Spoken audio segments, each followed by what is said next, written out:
full of shit. That's how Trump became president. That's exactly what happened. We got rid of bullies, a real bully showed up, and nobody knew how to handle it. I've been working on my Trump. It's a lot of great people. Lots of great people on both sides. Excuse me. Fake reviews. Chris Rock and Jamie Foxx just dropped some truth bombs. And let's just say, Trump did not take it well. The man who dishes out insults like candy suddenly found himself on the receiving end. And he erupted. Think all caps tweets, furious, rants, and a meltdown so spectacular, even his advisors probably needed popcorn. But what exactly did Rock and Foxx say that sent him spiraling? Let's just say, this one stings. This wasn't just another late-night roast. It was a full-on comedic takedown that had Trump fuming. Chris Rock and Jamie Foxx. Trump is he's like a dominant female boxer. He's like Ronda Rousey. You're like, God damn it, she can fight. And then you go, oh, she hitting girls.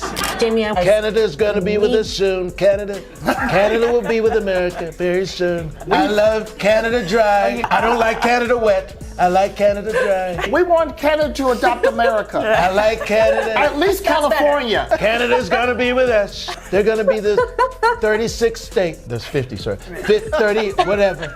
I don't do math. Two of the sharpest minds in entertainment didn't hold back.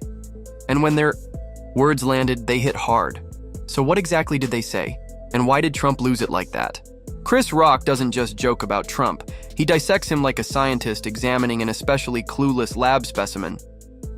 For years, Chris Rock hasn't treated Trump like a politician or a businessman, but as what he truly is, a loud, blustering character who somehow fumbled his way into real power. And Rock has never missed a chance to point out just how absurd that is. Long before Trump became a political nightmare, he was already a walking punchline. The gaudy gold towers, the bankrupt, casinos, the reality show catchphrases. Trump didn't become a caricature. He's always been one. And Rock, with his trademark smirk and razor-sharp timing, saw the ridiculousness from a mile away. Trump running for president? That wasn't some shocking political twist. It was the world's worst episode of Celebrity, Apprentice. But the real magic of Rock's comedy goes beyond the punchlines. It's in the way he weaves biting social commentary into every joke. He's not just mocking Trump's blunders.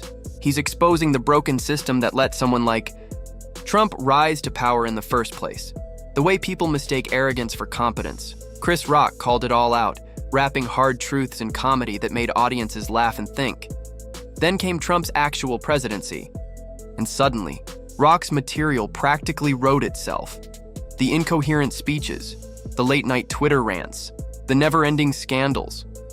It was like America had accidentally elected Trump is not playing, man. That's right. This time is totally different. He's working with the #1 African-American in the world, the richest African-American in the world, Elon Musk.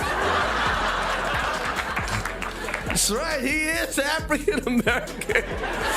Elon got more kids than the Cleveland Browns. a stand-up comedian. Except this one wasn't in on the joke, but Rock was. He zeroed in on the contradictions. The blatant lies, the absurd reality that Trump, of all people, managed to convince millions he was some kind of champion for the working class. A guy who lives in a literal gold-plated penthouse who's never done an honest day's work in his life, somehow convinced struggling Americans that he understood them. It would have been funny if it weren't so terrifying, and Rock didn't stop at Trump himself. He went after the enablers, the sycophants, the people who bent over backwards to justify every outrageous thing he did. Be a war hero that got captured. I don't want to vote for nobody that got captured. I want to vote for that got away. Trump, who rarely, if ever, apologizes for anything, sounded like he's softening a little on McCain. And certainly if there was a misunderstanding, I would totally take that back. But hopefully I said it correctly. On the Kelly file, McCain's daughter Megan couldn't be angrier. My father has been in public office since before I was born, and this is one of the grossest, most disgusting comments I've ever heard, which is really saying something. I'm 30 years old. And it's because it's not just an attack on my father, it's an attack on all veterans. The politicians who suddenly forgot what words like integrity or accountability even meant. Nothing gets under Trump's skin like being the punchline, especially when the joke is dead-on accurate. And Rock's humor, it's not the kind you can just shrug off. It sticks. It lingers in people's minds long after the show ends. Because deep down, even some of Trump's biggest fans know the truth. If you have to constantly remind people you're a genius, you probably aren't one. And if you can't handle a comedian pointing that out, maybe you shouldn't have run for president in the first place. People have always said Rock has a gift for making you laugh and squirm at the same time. And his latest stand-up on Trump's post-presidency meltdown is no exception. He didn't just joke about Trump. He peeled back the layers of delusion like a chef slicing into an overcooked, spray-tanned onion. The legal troubles, the desperate campaign rallies, the never-ending stolen election whining.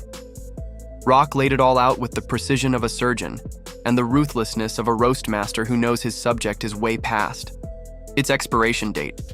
Trump's post-presidency, as Rock pointed out, has been anything but dignified. And the rallies? Oh, the rallies. Rock couldn't get over the fact that Trump, 2 years out of office, was still crisscrossing the country like a washed-up band that refuses to admit their biggest hit was decades ago. Parents would, encourage their children's kind of high aspirations. Yes. But like you told your mom, When I was a kid, before I wanted to be a comedian, my dream was to be the president of the United States. It's the only real job I ever wanted, okay? Only time I wanted an office. I wanted to be the president of the United States. The election was stolen. Trump howls. Meanwhile, the rest of the world has already changed the channel. But then came the moment that really made Trump see red. One joke, one line, so brutally on point that even some of his die-hard supporters had to stifle a laugh. Chris Rock compared Trump's mounting legal troubles to a deadbeat dad dodging child support, always making excuses, always blaming someone else, always acting shocked when the consequences finally catch up. The lawsuits, the investigations, the indictments, stacking up like bad Yelp reviews at a Trump casino. It was the classic story of a guy who thought he could outrun accountability forever, and was finally learning the real world doesn't work that way. The crowd erupted. Even people who had spent years pretending Trump was some kind of genius had to admit it was too accurate. Rock didn't rely on over-the-top impressions or exaggerated parody. He nailed it with one thing: brutal truth. Trump's entire post-presidency has been one long, exhausting attempt to dodge accountability, and if there's one thing Trump hates more than losing, it's accountability. Well, that, and a microphone that doesn't boost his voice to dictator levels, and of course, the meltdown followed. Furious. Rants, rambling attacks on woke comedians, and naturally, some version of Chris Rock is washed up. Because that's the playbook: deflect, deny, insult. But here's the thing. Rock doesn't need to fight back. The joke already did the damage. That's the beauty of great comedy. Once it's out there, it lives rent-free in people's minds. And Trump, for all his bluster, knows deep down, there's nothing he can say that will make that punchline disappear. And just when he thought the humiliation couldn't get any worse, Jamie Foxx stepped in. If Chris Rock hit Trump with facts, Foxx went for something even more unbearable, an impression so accurate, so uncannily perfect, it was indistinguishable from the real thing. See, Trump can brush off criticism. He can fire off tweets, call comedians nasty or losers, but what he cannot stand is someone making him look like a complete buffoon, while sounding exactly like him. And that's where Foxx thrives. The bizarre mid-sentence pauses, like he's buffering in real time, the endless repetition when he's lost his train of thought. The tone shifts from cocky to confused to pathetically whiny, all in the span of a single sentence. It's so dead on. Even some of Trump's most loyal fans have been fooled into thinking it was actually him. That's not just an impression, that's a weapon. And when Jamie Foxx unleashed the impression recently, it wasn't just funny, it was brutal. He didn't just mimic Trump's voice, he recreated the entire Trumpian thought process. Or more accurately, the complete lack of one. He rambled incoherently about how nobody's ever seen a courtroom like his, how the deep state was out to get him, how he knew some very strong guys who totally agreed with him. But of course he couldn't say who they were. It was all there. The incoherence, the ego, the total inability to form a logical sentence, and the crowd lost it. But the real moment of destruction?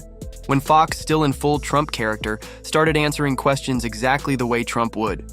No exaggeration, no parody, just pure undistilled Trump logic.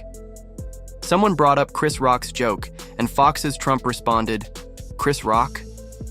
He's not funny anymore, folks. He used to be funny, used to be one of the greats. Now, sad, just very sad. It was flawless, too flawless, and Trump hated it."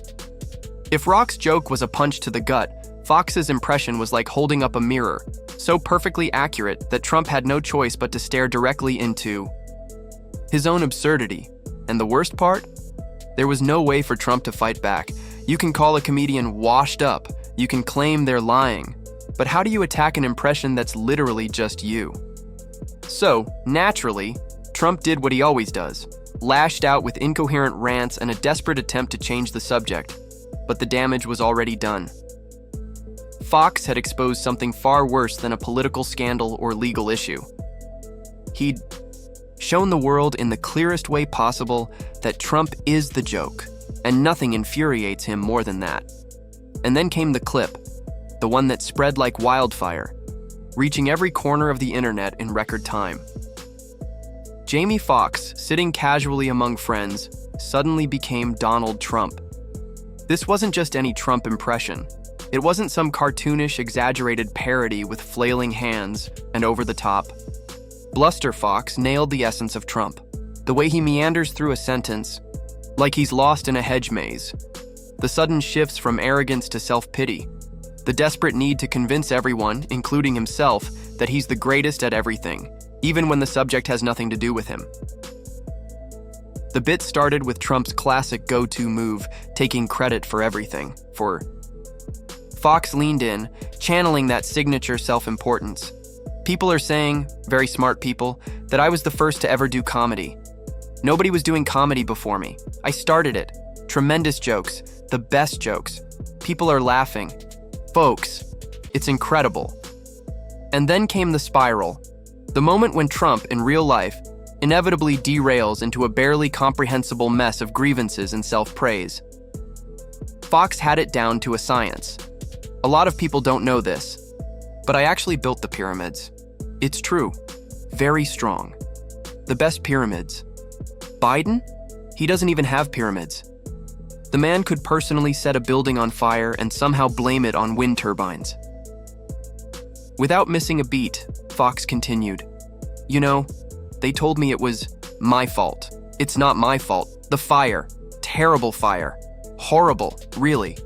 But people are saying it was Antifa. A lot of people are saying it was Antifa. Could be China. Could be Obama. We're looking into it." And that's what made it devastating. It wasn't just an impression. It was a mirror reflecting Trump's entire persona back at him in the most unflattering, brutally accurate way possible.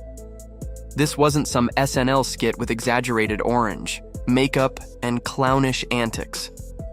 This was a comedian stripping Trump down to his barest essence. A man who speaks in half-finished thoughts, contradicts himself every 5 seconds, and somehow still expects to be worshipped for it. The internet erupted. Even people who usually ignore political humor couldn't help but share the clip. It was too real. Too spot on. Even Trump's most devoted fans had to pause and think, wait, does he actually sound like that? Trump can handle a lot. Lawsuits, investigations, bankrupt casinos. But what he cannot handle is being laughed at. Mockery is his kryptonite. And impressions? Oh, those are the worst. They don't just insult him, they expose him. They strip away the illusion of power and control, leaving behind nothing but a blustering, incoherent mess. And that's exactly why Jamie Foxx's impression sent him spiraling. And Furry wasn't just funny, it was devastatingly real. Foxx didn't need to exaggerate or twist Trump's words, he simply recreated them.